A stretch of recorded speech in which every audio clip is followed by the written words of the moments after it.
Ô, Megali, dá pra botar outra vez o gol do Neymar aí? Que golaço. Que coisa, né, rapaz? Contra o Vila Real. Pois é, um gol de prestar reverência para sempre. Ontem a Tatiana Vasconcelos estava me contando que um companheiro nosso da ESPN, não é isso?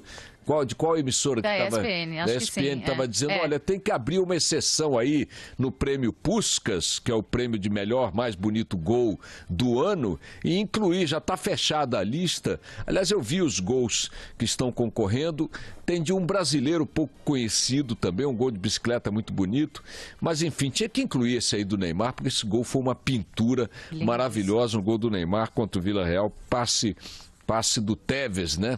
É lindo, olha aí, ó. Olha na tela do Café com o Jornal. Foi de Soares, um lençol, Soares, lençol na marca do pênalti e um golaço de primeira. Bom, minha gente, deixa eu trabalhar com vocês aqui. Bom dia para você, Eduardo Barão. Fala, Boixá. Deixa eu trabalhar com vocês alguns assuntos rapidamente aqui. Primeiro o seguinte, estamos acompanhando, como toda a imprensa, os desdobramentos aí da tragédia ocorrida naquele distrito de Mariana, com o rompimento de 2 represas de contenção de rejeitos de mineração, toneladas e toneladas e toneladas de lama com esses rejeitos soterraram 2 distritos de Mariana e continuam fazendo estragos agora já a 300 quilômetros de distância do local. As autoridades ainda não sabem nem podem calcular o número de mortos, mas pode-se dizer que quem está desaparecido já há 4 dias praticamente, depois daquela enxurrada de lama, aquele tsunami de lama, dificilmente estará em algum local isolado. A possibilidade, tanto quanto em outras tragédias do gênero, é que os desaparecidos engrossem a lista de mortos, a lista de vítimas fatais, embora continuem formalmente na lista de desaparecidos.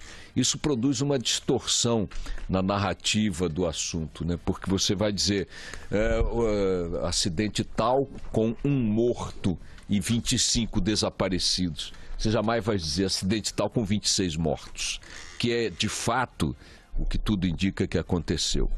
Mas eu estou comentando isso, minha gente, porque há poucos dias uma fonte do Ministério Público Federal, na área do meio ambiente, me disse que eles estavam preparando um processo contra a Volkswagen por conta daquela fraude nos equipamentos que controlam a emissão de gases poluentes dos veículos da montadora. E ele disse para mim, olha, Boixá, a Volkswagen não vai ficar só no prejuízo do recall de 1.200 carros daqui no Brasil que tem o mesmo tipo de fraude. Esse seria o prejuízo previsível, o prejuízo natural. Não vai ser só um prejuízo de imagem.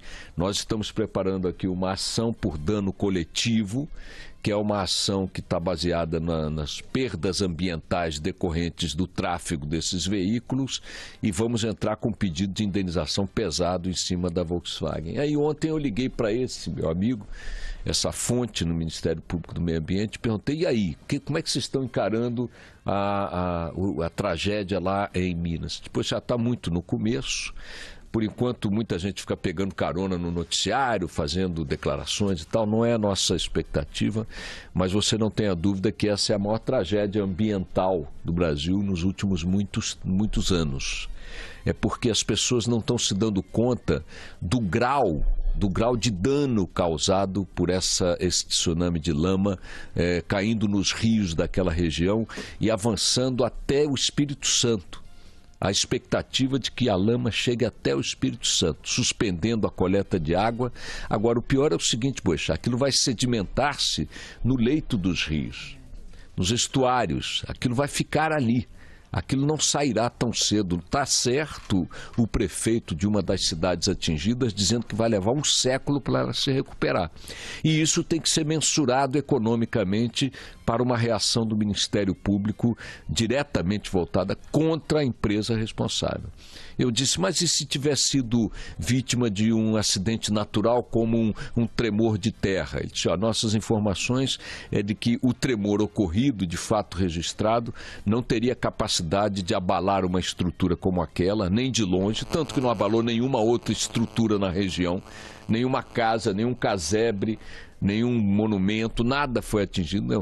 São tremores que não produzem consequências, não haveriam de produzir exatamente numa estrutura daquele porte, daquela dimensão. Digo, e daí? Qual é a conclusão? A conclusão é de que ele ou estava com uma falha estrutural própria ou estava com a capacidade de armazenamento acima da recomendada.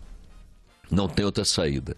E a responsabilidade é direta da empresa envolvida, no caso a Samarco, mas é muito importante chamar a atenção de que não se trata da Samarco. Trata-se de dois gigantes da mineração mundial, que são a Vale e uma empresa indiana, que é sócia ou australiana, se não me falha a memória, o Barão vai ver, australiana, né? Que tem o nome de uma sigla, BH, qualquer coisa que o valha. Então, o primeiro registro que eu quero fazer nessa conversa inicial com vocês é esse.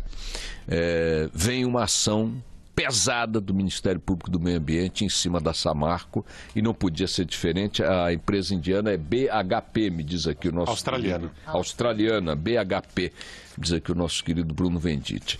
Bom, a segunda coisa, rapidamente, é que também em relação a outro tsunami de lama, as denúncias contra o deputado Eduardo Cunha, há uma tentativa de romper sua hegemonia dentro do Conselho de Ética da Câmara com um argumento que me parece bastante razoável, está sendo engendrado por alguns membros da dissidência oposicionista a Cunha dentro da Comissão de Ética da Câmara, que é o seguinte: ele vai negar titularidade das contas no exterior, na Suíça, mas, na verdade, toda a legislação de direito fiscal e obrigações fiscais coloca que você não pode ser titular ou atenção para essa palavra, essa frase, detentor de direitos. Perante o fisco no mundo, se configura a mesma situação quando você é detentor de direitos, mesmo não sendo titular. A conta pode não estar em teu nome, como não estava em nome dele, mas gera benefícios e responsabilidades como se sua fosse, porque você é, nos documentos, o detentor dos direitos e dos deveres relativos a essa conta. Se você fizer uma dívida com essa conta numa aplicação financeira desastrosa, você automaticamente responderá por ela, porque você é detentor dos direitos e deveres relacionados a essa conta. É com base nesse argumento de que não é titular, mas é detentor dos direitos, que a oposição à Cunha dentro da Comissão de Ética da Câmara vai tentar derrubar o argumento dele, que de resto é uma piada completa e absoluta. É preciso que todo mundo lá seja completamente idiota para não estabelecer essa relação de propriedade entre Cunha e as contas que ele tem no exterior. Cunha, a mulher, não sei se uma filha também. E finalmente, para botar aí o bolo da cereja, estamos com mais uma greve de caminhoneiros. Eu queria só chamar a atenção para o seguinte fato: há muitas semanas a internet vem registrando que os caminhoneiros iam iniciar essa greve. Não há economia que sobreviva num país rodoviário como o nosso a uma greve para valer de caminhoneiros. Nós chegamos a ver algo próximo disso na última greve. Bloquearam rodovias importantes, interromperam o fornecimento de gêneros, chegamos ao ponto de começar a ter desabastecimento, e assim será se assim ocorrer uma nova manifestação daquela dimensão ou maior. Dizem as fontes aí do movimento que eles estão mais mobilizados agora do que estavam na greve anterior. E o que há de comum nas duas ocasiões é o seguinte: o governo demonstrou uma enorme incapacidade de negociar preventivamente. Se a greve era anunciada, e já vinha sendo anunciada há várias semanas, se alguma parte da pauta de reivindicações é solucionável, é atendível, por que não negociar antes de começar a causar os transtornos que já estão sendo causados hoje e continuarão nos próximos dias em importantes rodovias do país? As manifestações ainda por enquanto estão em Minas, em alguns estados do Sul, Santa Catarina, mas São Paulo, por exemplo, que é o eixo central da distribuição de gêneros, ainda é incipiente. Então, vamos esperar para os próximos dias, mais uma vez, o governo correndo atrás do prejuízo, ao invés de posicionar-se preventivamente para evitar transtornos para a população. É isso aí, minha gente. Muito obrigado pela paciência destes 10 minutos. Um beijo para vocês.